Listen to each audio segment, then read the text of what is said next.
यहाँ पर दो टर्म्स आप लोगों को नज़र आ रहे हैं, एक आयोनिक और दूसरा कोवेलेंट बॉन्ड। बॉन्ड्स का मतलब क्या है? एक अट्रैक्टिव फोर्स होते हैं दो एटम्स के बीच में, जो कि उन दोनों एटम्स को आपस में जोड़े रखती है, उसको हम बॉन्ड कहते हैं। बॉन्ड की मुख्तलिफ टाइप्स होती हैं, यहाँ पर दो टाइप्स जो हैं वो डिस्कस की जा रही हैं, एक आयोनिक बॉन्ड, दूसरा कोवेलेंट बॉन्ड।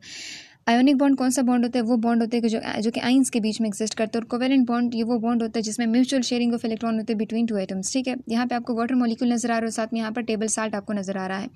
वाटर मॉलिक्यूल में आप देखेंगे एक ऑक्सीजन और दो हाइड्रोजन एटम्स है। और इस तरह अगर आप यहाँ पे आयनिक कंपाउंड देखें, टेबल साल्ट जिसको NaCl कहते हैं, उसके अंदर एक सोडियम और एक क्लोराइड आयन जो है एक अट्रैक्शन उनके बीच में मौजूद है, जिसको हम आयनिक बॉन्ड कहते हैं। अब कोवेलेंट बॉन्ड क्या होते हैं, आयोनिक बॉन्ड क्या होते हैं, इसको हम बहुत डिटेल में यहाँ पे देखेंगे। सबसे पहले आप कोवेलेंट बॉन्ड की डेफिनेशन देखते हैं। कहते हैं sharing of electron between atoms, यानी ये वो टाइप ऑफ अट्रैक्टिव फोर्स है जो दो एटम के बीच में मौजूद होता है, जब दोनों एटम क्या कर लेते हैं, एक दूसरे के साथ अपने अपने इलेक्ट्रॉन शेयर कर लेते हैं। तो शेयरिंग ऑफ इलेक्ट्रॉन के नतीजे में दोनों एटम्स के बीच में एक अट्रैक्शन डेवलप हो जाती है, और उस अट्रैक्शन को फिर हम क्या नाम देते हैं? कोवेलेंट बॉन्ड का नाम देते हैं। इसके एग्जाम्पल आपके पास देखें, H2O है, इसके साथ इसकी बाकी एग्जाम्पल आप देखेंगे H2 जो है वो भी इसकी एग्जाम्पल हो सकती है। ठीक है, इसी के साथ O2 जो है वो भी इसकी एग्जांपल हो सकती है कोवेलेंट बॉन्ड की। कोवेलेंट बॉन्ड जो है ये नॉन मेटल और नॉन मेटल के बीच में होता है, और यहाँ पर मॉलिक्यूल्स की फॉर्मेशन होती है।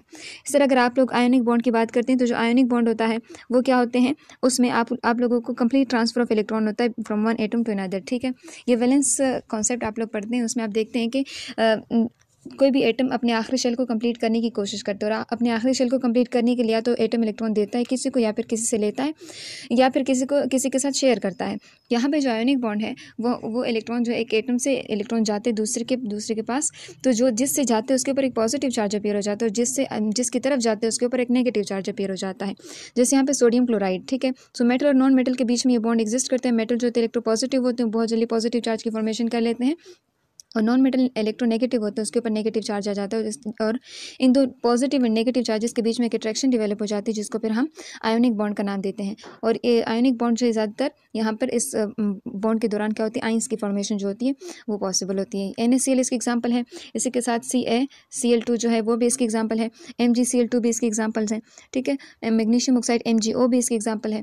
तो ये ionic bond and covalent bond का एक शॉर्ट सा इंट्रोडक्शन था, दोनों के बीच में डिफरेंस से शॉर्ट क्वेश्चन जो है इसमें आपके लिए बन सकता है।